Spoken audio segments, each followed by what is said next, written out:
आसपास के गांव वाले और पुलिस वाले में एक डर बैठ जाता था। उस जंगल में गब्बर सिंह नाम का एक डाकू रहता था। वो जंगल की एक गुफा में रहता था। सभी बंदूकें और तलवारें ले जाकर घोड़े पर सवार होकर आसपास के गांव में डाके डालते रहता था।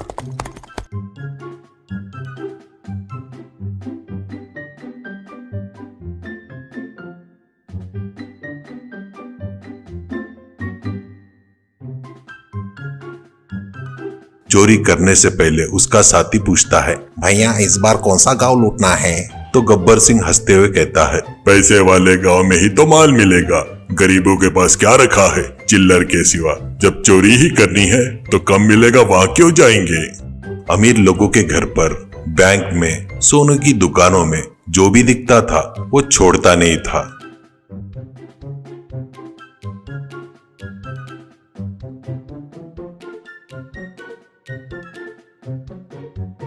सब लुटकर जंगल में गायब हो जाना उसकी आदत बन गई थी।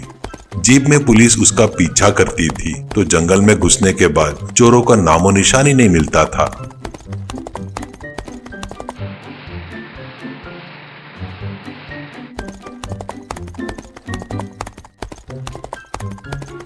उस गब्बर सिंह को पकड़ना ही इंस्पेक्टर विक्रम राठौड़ ने अपनी जिंदगी का मकसद बना लिया था। वह बहुत ही सख्त और अनुशासन प्रिय अधिकारी था।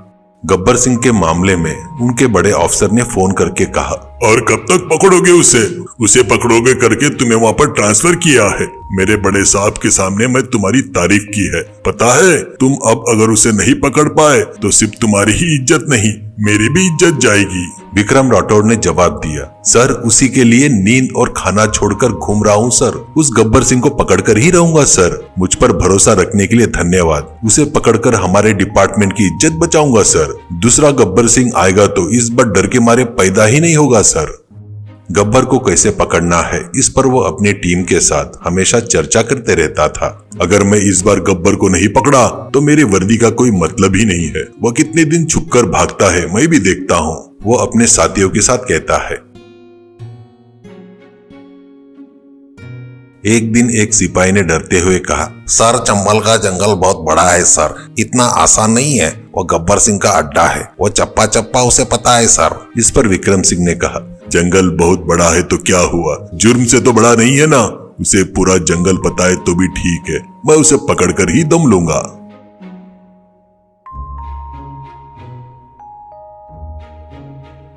चंबल के जंगल के पास बस्तर नाम का एक छोटा सा गांव था। उस गांव के किनारे एक पुराना ढाबा था। उसके मालिक का नाम बिट्टू था। वो महाकंजूस, 1 रुपया भी खर्चा करना पड़े तो उसके हाथ कांपते थे, इतना कंजूस था वो।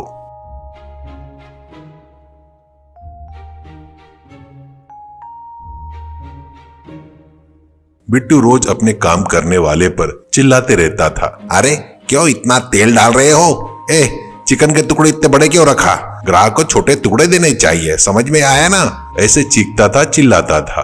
काम करने वाले आपस में बात करते, अरे वो पैसे बचाने के लिए हमसे क्या क्या करवा रहा है, खाने में सब घटिया सामान इस्तेमाल करने को कहता है, यह पाप हमें भी लगेगा। बिट्टू के ढाबे में चिकन बिरयानी, मटन बिरयानी और कई तरह के आइटम खूब बिकते थे, लेकिन वह घटिया मांस और घटिया सामान से सब बनवाता था।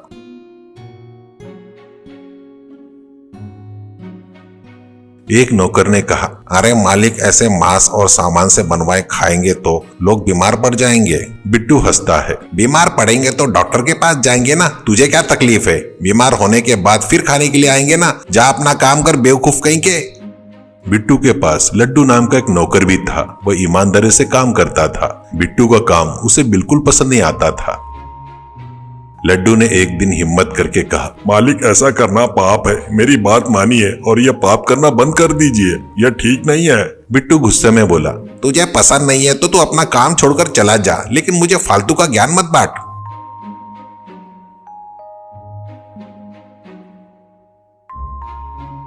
हर साल 31 दिसंबर की आधी रात को बिट्टू बहुत सारा मटन बिरयानी बनवाता था। उसे ढाबे के सामने डेरा लगाकर बेचता था।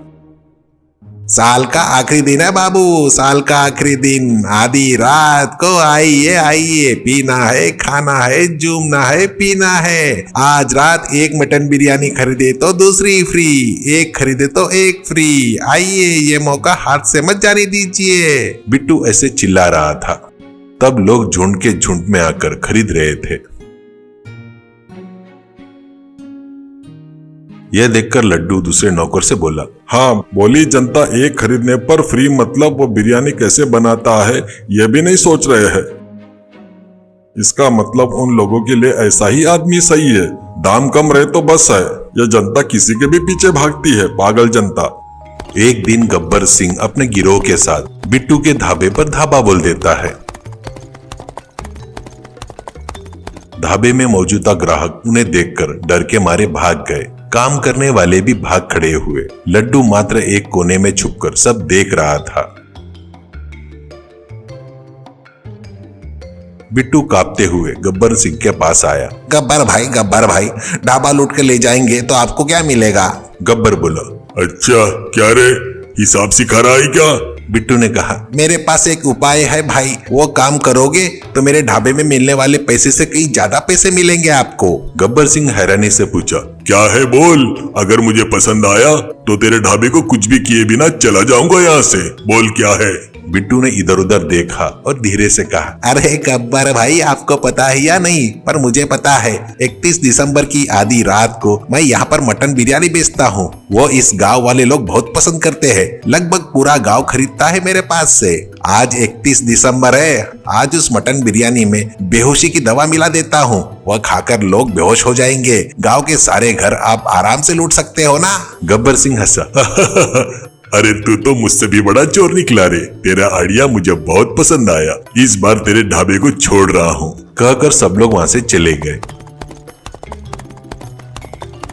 ये सारी बातें छुपे हुए लड्डू ने सुन ली। उसका दिल बैठ गया और उसने सोचा, यह दुष्ट अपने ढाबे को बचाने के लिए पूरा गांव को खतरे में डाल रहा है। यह होने नहीं देना चाहिए। गब्बर के लिए विक्रम सर बहुत दिन से तलाश कर रहे हैं ना, यह बात तुरंत उनको बतानी चाहिए। ऐसा उसने सोचा।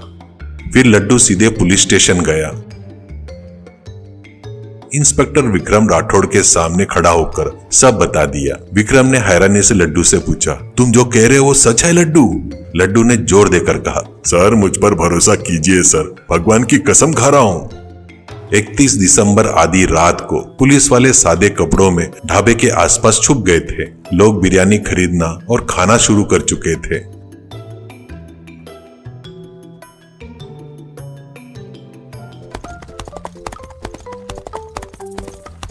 विक्रम और उसकी टीम गांव में हर घर पर नजर रखते हुए गब्बर के गिरोह का इंतजार करने लगी।